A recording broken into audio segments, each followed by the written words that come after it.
We will work to wake up the nation against ignorance. Hello दोस्तों, आप सभी का स्वागत है इस नए वीडियो में।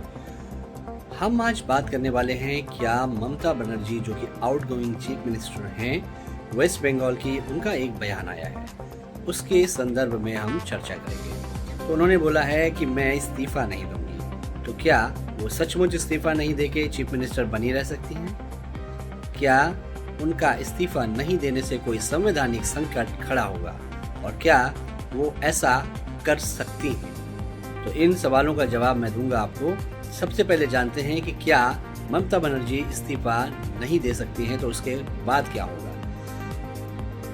आपको संवैधानिक प्रक्रिया अब मैं थोड़ा समझाता हूँ।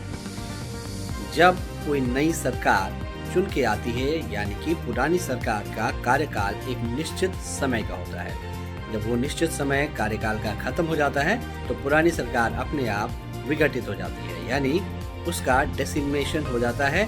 उसकी कोई पावर या कोई सत्ता या कोई भी कॉन्स्टिट्यूशनल वैलिडिटी नहीं रह जाती है। दूसरी चीज, जब इस प्रकार कोई चीफ मिनिस्टर या प्राइम मिनिस्टर, मान लीजिए कल के दिन कोई प्राइम मिनिस्टर कहे, वैसे इंदिरा गांधी एक बार ऐसा कर चुकी हैं जब उन्होंने इमरजेंसी लगाने की घोषणा की थी। कोई प्राइम मिनिस्टर मान लीजिए कह दे कि हम इस्तीफा नहीं देंगे, या कोई चीफ मिनिस्टर कह दे हम इस्तीफा नहीं देंगे, तो इसका मतलब ये नहीं होता कि उनको आगे शासन चलाने का मैंडेट मिल जाता है। तो वो एक कदम से राज्यपाल के या राष्ट्रपति से वो सारी चीज़ें समाप्त हो जाती हैं। जैसे ही राज्यपाल उनको कहेंगे इस्तीफा देने के लिए, वो इस्तीफा अगर नहीं देते हैं तो राज्यपाल उनको बर्खास्त कर सकते हैं।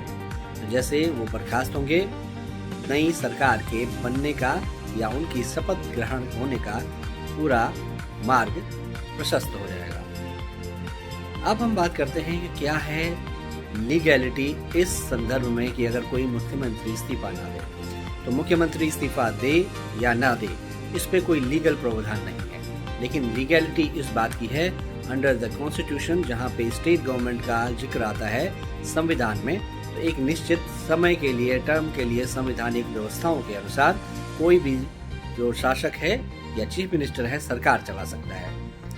जब उसका समय खत्म हो जाता है तो नई शासन व्यवस्था के लिए, नया टर्म के लिए नई सरकार का चुनाव होता है। और वो सरकार क्योंकि जनता के द्वारा मैंडेटेड होती है, तो वो सत्ता का शपथ ग्रहण जब तक नहीं लेती है, तब तक पुरानी सरकार को एक परिपाटी के तौर पे उसका जो मुख्यमंत्री होता है उसको कार्यवाहक चीफ मिनिस्टर बनाया जाता है या कार्य करने के लिए कहा जाता है, जिससे कि कोई संवैधानिक संकट ना हो। ये कहा जाता है राज्यपाल की तरफ से। लेकिन अगर कोई मुख्यमंत्री इस्तीफा ना दे फिर भी, तो उसको अपने आप ही बर्खास्त हो जाएंगे जैसे ही नए मुख्यमंत्री शपथ लेंगे। ये उनका बहुत ही बचकाना विचार है।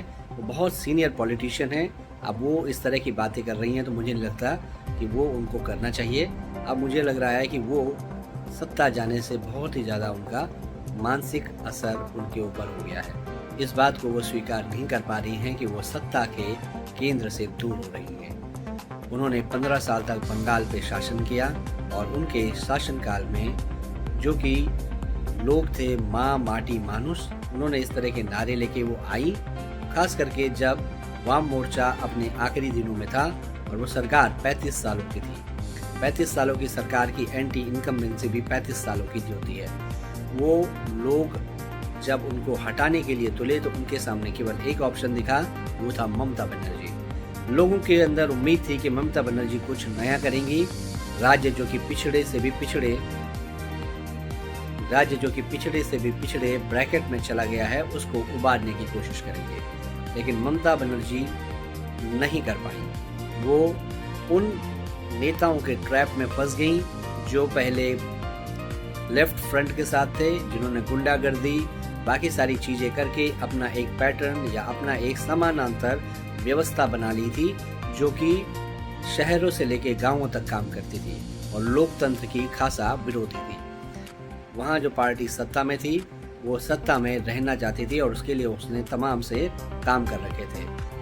मसलन छोटे छोटे स्तर पे क्लबों का निर्माण और उन क्लबों को डायरेक्ट फंडिंग, उन क्लबों को फंडिंग दुर्गा पूजा के नाम पर और चीज़ों के नाम पर या दुर्गा पंडाल के नाम पर। उनमें बहुत सारे अच्छे भी थे, लेकिन अधिकतर वो लोग थे जो टीएमसी को सपोर्ट करते थे और टीएमसी के गुंडे थे। वहाँ से वो चीज़ें मैनेज होती थी। छोटी जगह पे अगर कोई क्लब बना है तो उसकी जिम्मेदारी थी उसके आसपास के जो इलाके हैं वहाँ पे टीएमसी का दबदबा कायम करके रखे। बंगाल एकमात्र एक ऐसा राज्य है जो चुनाव के दौरान और चुनाव के बाद की हिंसाओं के लिए भारत में नंबर 1 पर था, चाहे वो पंचायत चुनाव हुए हों, चाहे लोकसभा, चाहे विधानसभा। तो वहाँ पे जो एक मॉडल बन गया था चुनावी हिंसा और चुनाव के दौरान हिंसा का, वो अब पटाक्षेप उसका हो गया है। अब लग रहा है वो समाप्त हो जाएगा, आगे ऐसा नहीं होगा। अब हम डिटेल में बात करेंगे कि ममता बनर्जी ऐसा क्यों करेंगे। तो देखिए उसके लिए नया वीडियो।